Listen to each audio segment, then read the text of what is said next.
1, 2, 3, go!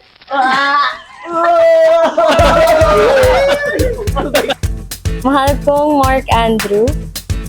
Hello. You're so delicious. You're so soft.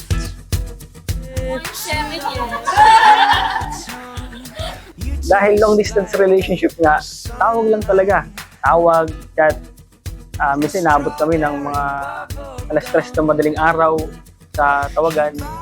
And alam ko, may gusto na siya. Pinasa sa akin. Kung may sasabihin. Kaya naka-record.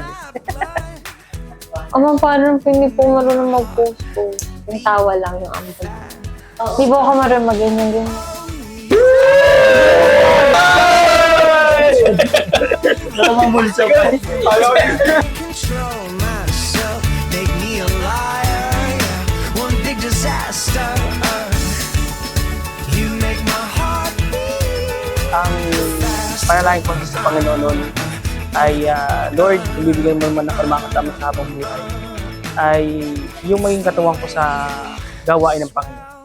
Yung kanyang puso sa gawain ng Panginoon yung mas mahalaga para sa akin. At yun yung nakita ko sa kanya. Hindi man araw-araw na nakangiti.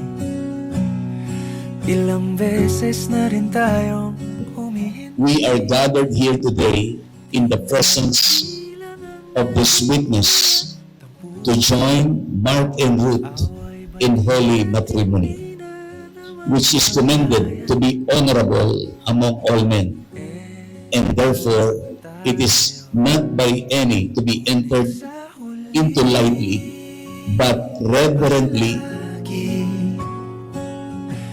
Pabalik pa rin sa'yo. Kasi teacher ako sa academy, at Christian school, and then sabi ng kuya niya, uy, may kapatid ako binata pa yun. Pinapunta niya yung kuya niya sa Vision Church sa Manila.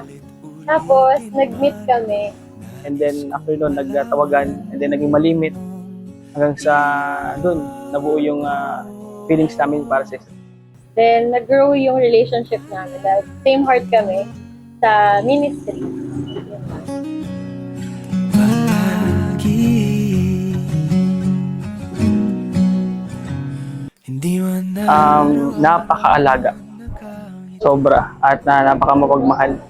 At lagi niya akong inalagaan, lalo na yung aking health. di na mapilang ang ating mga tampuhan. Away bati natin di na namamalayan. So, ayun, mahal. Magiging asawa mo na ako. Ay! Oo, nakabahan ako. Ayun, so, sana, wag mo kakalimutan yung araw na to.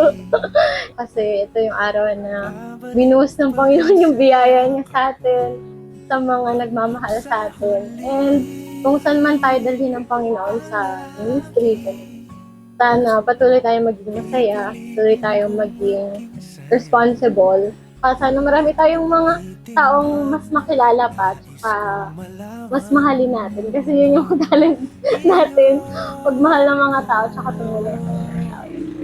Iyak na ako! Hala, hindi pwede! Palagi. So, papakako ko sa kanya yung manatili kami para sa isa't isa. Alam ko hindi magiging smooth dahil minsan mayroon siguro may mga misunderstandings, pero kaya lagpasan, and hanggat nabubuhay ako ay siya yung aking gusto makasama hapon ko. Ngiti mo sa mundo. Eto tayo sa huli palagi. Babalik pa rin sa yakap mo hanggang sa huli palagi.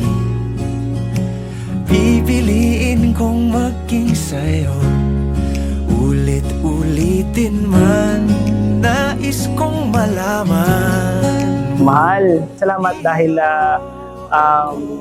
through the years na tayo ay magkasama, napaka-supportive mo bilang girlfriend, and napaka-alaga. sinabi ko sa sarili ko, ito na yung tatapos ng aking pagiging pagkabinata. So, salamat, and I love you, and hanggang road to forever. Sa huli palagi babalik pa rin sa yakap mo, mahal. Sa huli palagi pipiliin kong maging sa'yo. Ulit-ulitin man, nais kong malaman